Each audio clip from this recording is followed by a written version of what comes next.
Hello friends, welcome to Kalyani Sulagam. இன்றைக்கி இந்த வீடியோவில் பெண்களின் கர்ப்பப்பைக்கு வலு சேர்க்கக்கூடிய வாழைப்பூ குழம்பு தான் செஞ்சு காமிக்க போகிறேன். இந்த குழம்ப சுட சுட சோறு கூட போட்டு சாப்பிட்டீங்கன்னு வச்சுக்கிங்களேன், ரொம்பவே ருசியாக இருக்குங்க. கர்ப்பப்பைக்கும் ரொம்ப ரொம்ப நல்லது.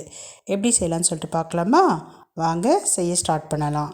நான் ஒரு 50 கிராம் அளவுக்கு சிறு பயிறு எடுத்திருக்கேன். இந்த பயிரை நல்லா கழுவிக்கிங்க. இது கூட கொஞ்சமாக பெருங்காயம் சேர்த்துக்குங்க, மஞ்சத்தூள் சேர்த்துக்குங்க, 1 ஸ்பூன் அளவுக்கு நல்லெண்ணெய் சேர்த்துக்குங்க, தண்ணி ஒரு 2 சொம்பு அளவுக்கு சேர்த்துக்குங்க. இப்போ ஸ்டவ் ஆன் பண்ணி வச்சுக்கலாம். இந்த பருப்பு பாதி அளவு வேகணும். வெந்துட்ட பிறகு நான் காமிக்கிறேன். அதுக்கப்புறம் என்னென்ன பொருட்கள் சேர்க்கணும் அப்படின்றத பார்க்கலாம். வெங்காயம், தக்காளி, பச்சை மிளகாய், பூண்டு, க்ளீன் பண்ண வாழைப்பூ இதெல்லாம் எடுத்து வச்சுக்கலாம். இப்போ பருப்பு வேகிறதுக்குள்ளே கட் பண்ணிக்கலாம்.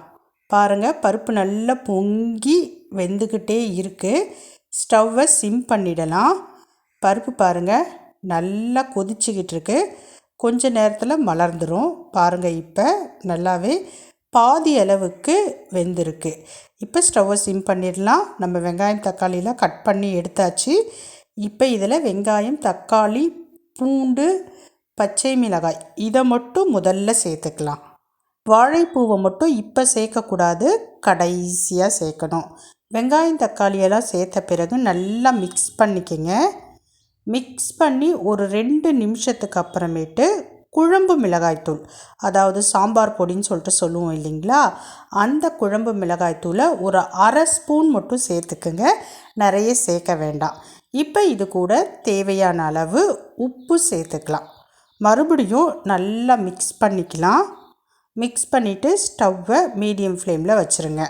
அப்படியே கொதிக்கட்டும். நம்ம அதுக்குள்ளே க்ளீன் பண்ண வாழைப்பூவை நல்லா பொடி பொடியாக நறுக்கிக்கலாம்.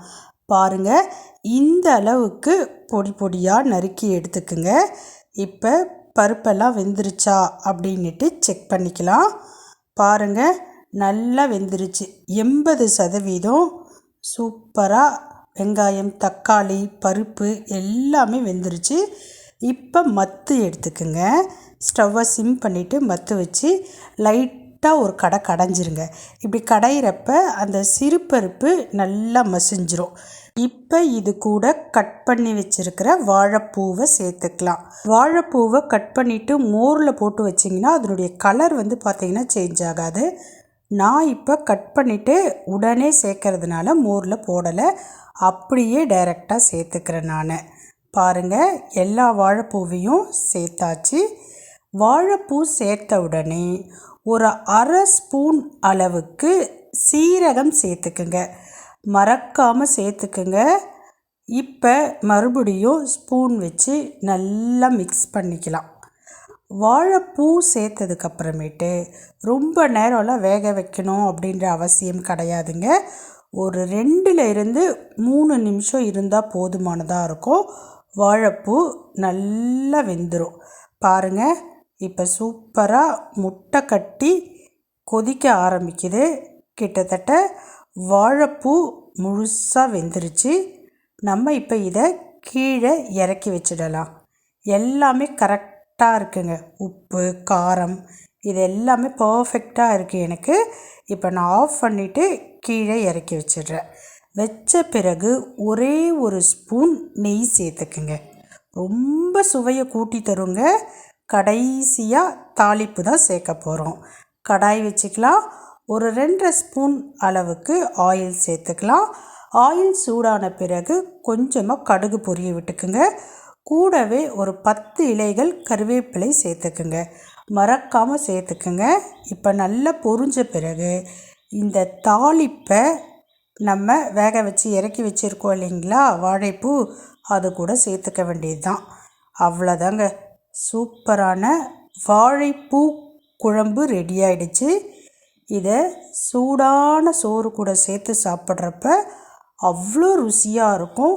ருசி மட்டும் இல்லைங்க, மனமும் ரொம்ப நல்லாயிருக்கும். ரொம்ப உடம்புக்கு நல்லது.